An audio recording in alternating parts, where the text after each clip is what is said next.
दाहू न कर दिल चरी आहे बेकदुरन जो दौर।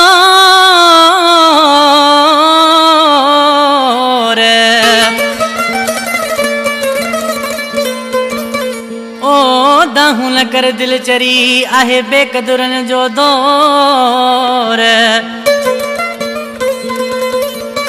ओ मानू थई मगरूर सोना फिरोज बबर चवे। फिरोज अली बबर जिन मुदड़ जो असां प्यारो भाई अदा फिरोज अली बबर पंहिंजे उस्ताद जो कलाम ॻाराए पियो। हीउ गीत उस्ताद मजीद बबर जो आहे जेको अदा फिरोज बबर जो उस्ताद आहे।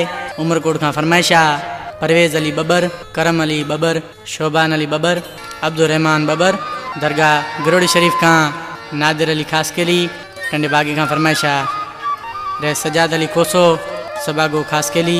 ही आशिक छा थो चए फिरोज बबर जानी। पंहिंजो पाण खे तूं संभाल छो थी दिलड़ी आहीं बताल।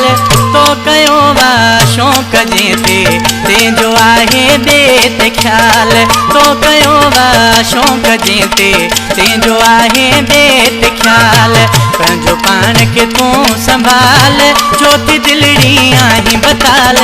तो कयो वा शौक़ जे तेंजो आहे बेत ख्याल। तो कयो वा शौक़ जे तेंजो आहे बेत ख्याल।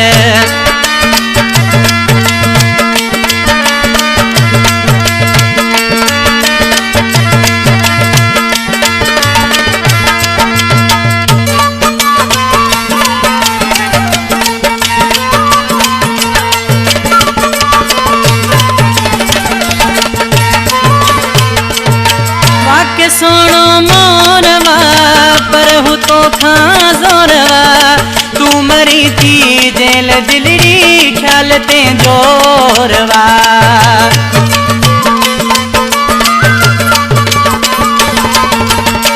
वाक्य सोनो मोरवा पर हूँ तो खां जोरवा। तू मरी थी जेल दिलड़ी ख्याल ते जोरवा। तो अजायो हुन जे पोयां छॾिया विञाए पंहिंजा हाल। तो कयो वा शौक़ जे तेंजो आहे बेत ख्याल। पंहिंजो पाण खे तूं संभाल छो थी दिलड़ी आहीं बताल। तो कयो वा शौक़ जे तेंजो आहे बेत ख्याल। तो कयो वा शौक़ जे तेंजो आहे बेत ख्याल।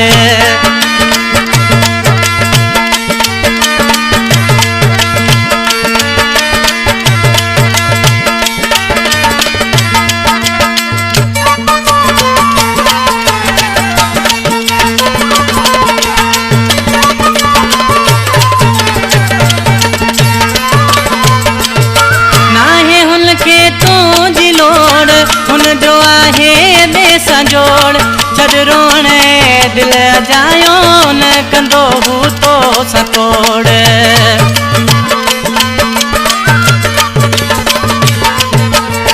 नाहे हुन खे तूं जी लोड़ हुन जो आहे बेसां जोड़।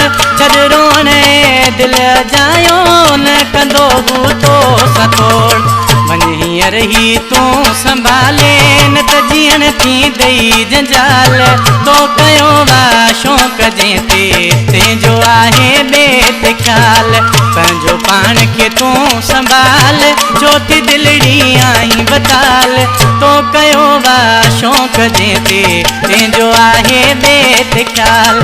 तो कयो वा शौक़ जे तेंजो आहे बेत ख्याल।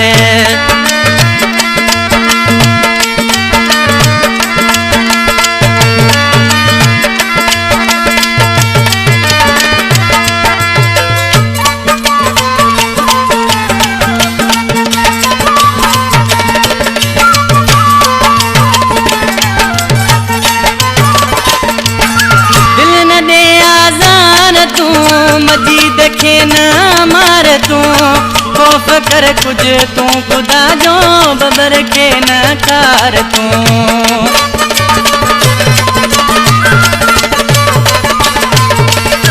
दिल न दे आज़ार तू मजीद खे न मार तू खौफ कर कुछ तू खुदा जो बबर के न कार तू बेसमझ आहीं तू दिलड़ी केड़ा जा तोखे मिसाल तो कयो वा शौक़ जे ते तेजो आहे देत ख्याल पंहिंजो पाण खे तू संभाल छो थी दिलड़ी आई बताल तो कयो वा शौक़ जे ते तेजो आहे देत ख्याल तो कयो वा शौक़ जे ते तेजो आहे देत ख्याल